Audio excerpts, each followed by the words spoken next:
The last raid happened in the city of Rafah, where it targeted a residential house. According to medical sources, one casualty has reached Aya Hospital, the Kuwaiti hospital in the city of Rafah, south of the Gaza Strip. However, it is noteworthy that the artillery bombardment has not stopped in most of the eastern areas of Gaza up to this moment from time to time. The artillery shelling continues in the eastern region, the Burej camp, the east of the Maghazi area, and also in the east of Deir al-Balah, located in the middle of the Gaza Strip.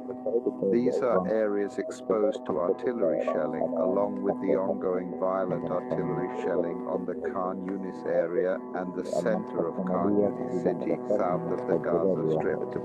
In the northern region, specifically to the east of the Jabalia area, news indicates that artillery shells are still falling on the homes of citizens there indiscriminately and massively, especially in the Jabalia al-Balad area.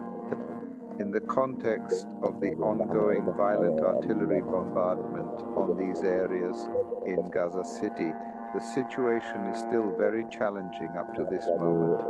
The eastern areas of Gaza City are still subjected to violent bombardment. The city center has been subject to multiple attacks and targets by the Israeli occupation army. Hamed spoke about today's great tragedy, which was the process of forcing displaced citizens in the Burej area, as well as the northeastern and northwestern region of Al-Masirat camp. The scene depicts a very difficult humanitarian picture, which is increasing in complexity day by day and hour by hour in light of the displacement of this large number. Statistics indicate that the United Nations said that the implementation of the Israeli army's decision to displace the residents of Burej and parts of the northern parts of the Al-Masirat camp. This decision will affect about 15,000 people. This means that these people will be in very challenging humanitarian conditions, as I noticed during the inspection tour that we saw today in the Deir al-Balah area and also the Nusayrat area.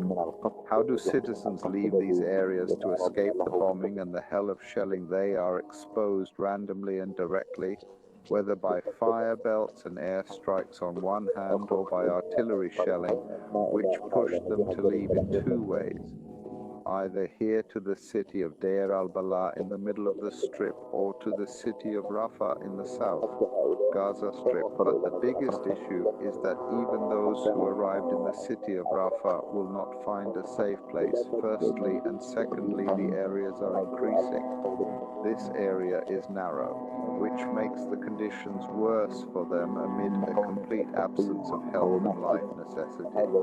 This means that they will be without many services, especially since the majority of the displaced are women, children, the elderly, and those with chronic diseases. They will also be vulnerable to contracting winter diseases.